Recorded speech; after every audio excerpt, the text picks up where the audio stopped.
Hello, welcome all those who have joined us. This is Ukraine Media Center at Ukrinform. We continue our work, and right now we are going to discuss the situation in the south of Ukraine. We have with us Natalia Humeniuk, the head of United Coordinated Press Center of the Security and Defense Forces of Ukraine. Glory to Ukraine, glory to the heroes. Can you please share what is happening in the south? We continue with the combat operations. The enemy is strengthening its positions, including escape positions, because we are pushing the enemy back. But still, every once in a while, they are trying to get to the previous positions to make some small attacks in order to push us away from the already liberated territories. Also, the enemy is using aviation and missile attacks against the deep rear. We are all watching it because without real success on the battlefield, they are using the more vulnerable part of us. They are taken from the sky. We can see that the shells strengthen. We can see that Odessa and Mykolaiv region are usually under attack. So what's your assessment of that situation? Yes, indeed. The territories liberated from the enemy in Mykolaiv region. Some artillery and mortar systems are used, as well as MLRS sometimes. This night, there were attacks on some communities in Bashtanka district. There are some instances of damage.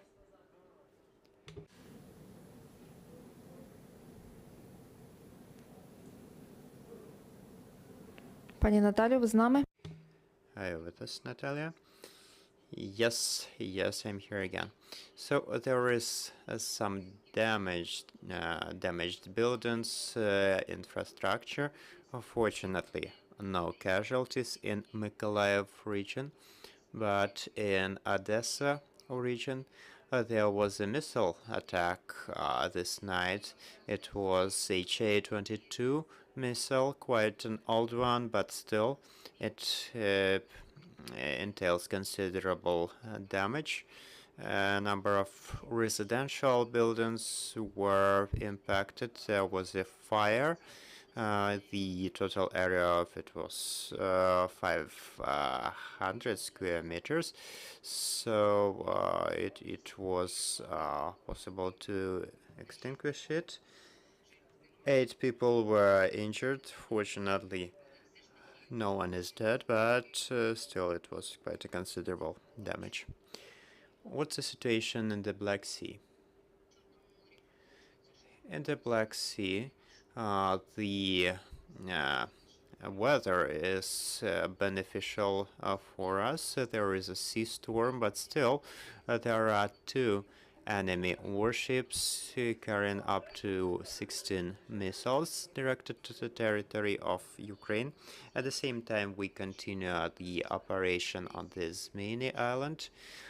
This night, there were about 10 successful attacks by the Ukrainian military against the island. We are still collecting the information, but we know that at least one Panzer S1 was impacted. We all are waiting for the liberation of Kherson region. Do you have any news that you could share with us about the advancement of our forces?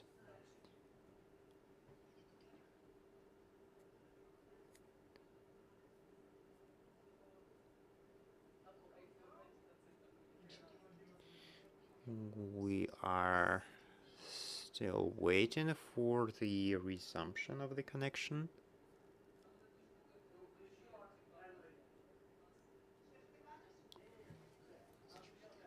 Natalia, are you with us?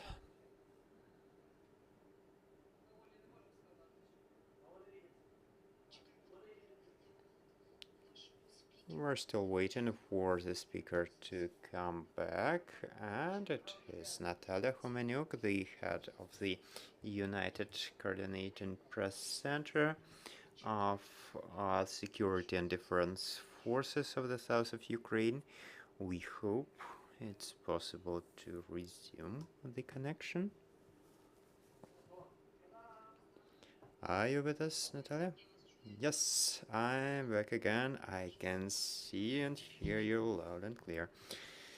Yes, we can hear you too. So my next question was about Kherson region. We are looking forward to the liberation of the region. Can you right now inform us about advancement of the Ukrainian troops?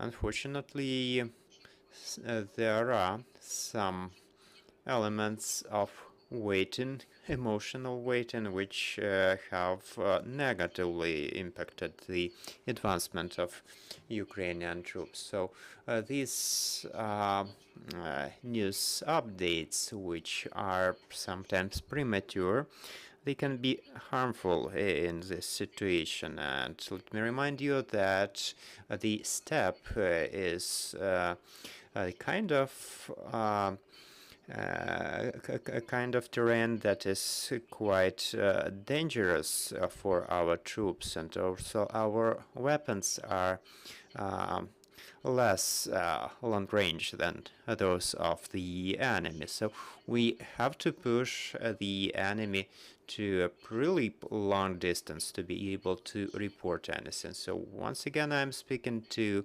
all the government officials. Let the military do their jobs. No one is taking your laurels away. We do not need them. We will do the thing, we will report on it, and then you can speak of it as well. Thank you, Natalia. And are there any changes on the Transnistrian border? The situation is quite stable. It is fully controlled by the defense forces.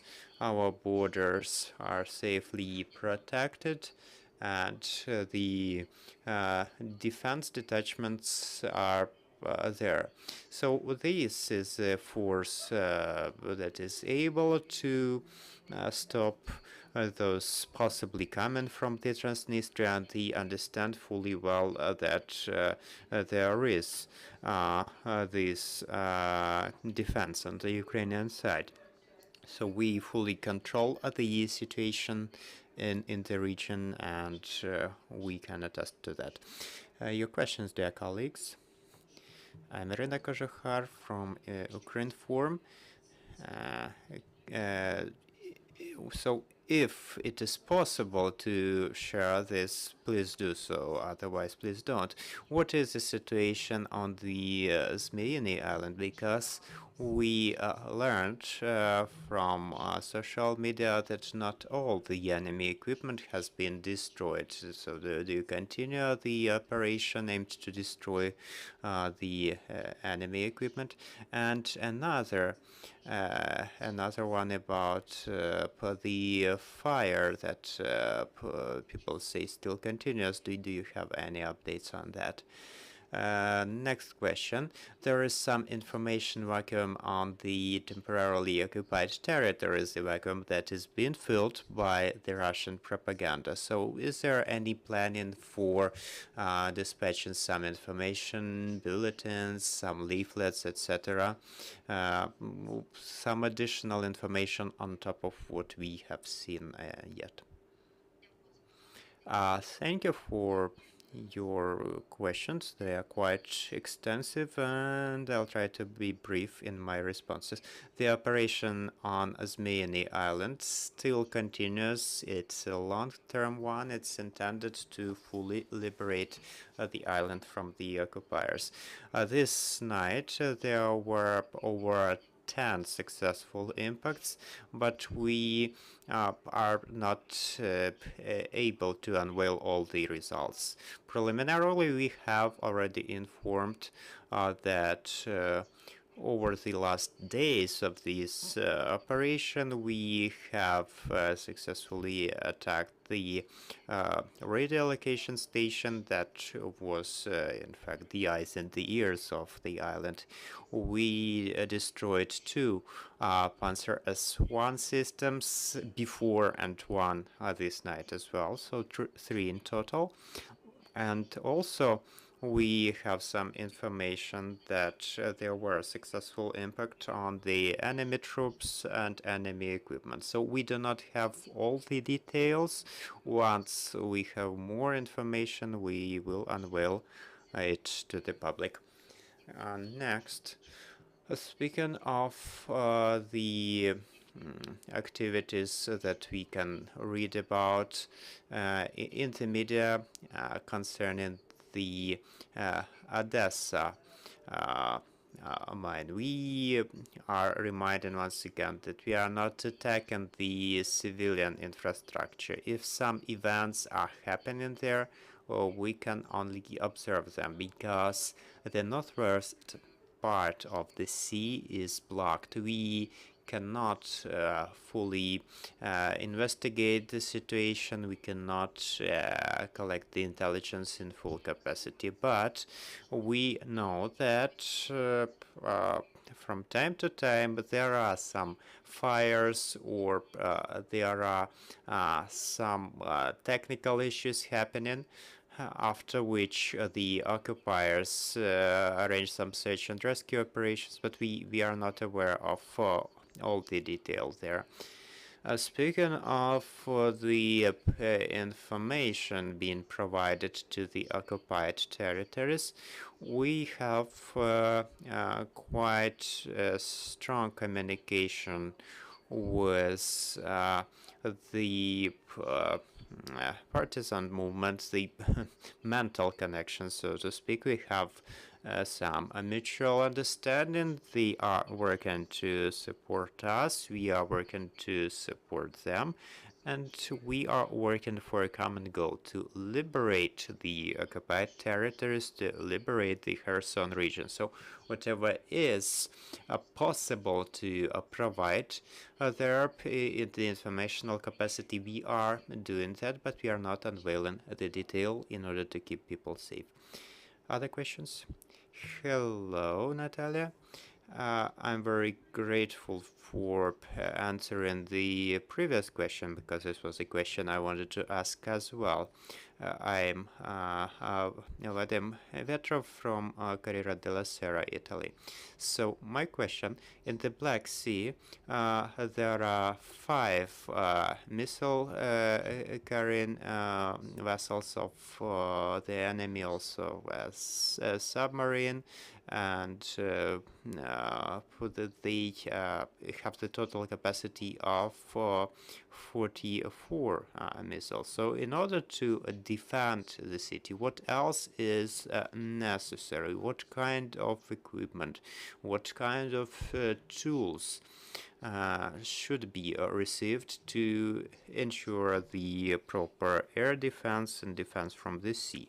And the second question I have is the one about the grain. What kind of arrangement about the security for the exports of Ukrainian grain exists right now?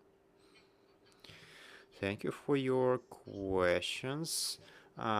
Speaking of the availability of the enemy ships, well, they are changing their positions all the time. The data you have provided are data from a couple of days ago. Right now, because of the storm, they have temporarily evacuated their ships to Crimea. Right now, the total capacity they have in the sea is 16 caliber missiles, but you are right that this only limits the numbers, not the quality of threat, because almost the entire territory of Ukraine can be reached from those ships. even though they keep quite a big distance from the shore to be able to protect themselves from our existing equipment, so that do not face the same fate as Moskva or the back ship. But still, the most successful way to protect against such a threat would be the no-fly zone system. We do not have such a system yet, but you could also see that air defense works quite accurately and strongly, although indeed it needs to be strengthened with the kinds of equipment we have already received and the equipment that is scheduled to be received at a later time. So again, air defense exists, but we should keep in mind that such missiles as Onyx, for instance, are very difficult to knock down, but the enemy is using them increasingly, and the situation, unfortunately, is going to continue. Speaking of the grain exports, this is a high diplomatic level discussion, and so this is not the issue managed by the military. It's a political issue, therefore we are not commenting on it. If some diplomatic and political agreements are achieved, the military will be performing accordingly. Thank you, Natalia, for being with us. We are going to wait for more good news from the Ukrainian military, and our next briefing today will be here at 2 p.m. This will be Ms. Lamakina, the President's Commissioner on a barrier-free environment.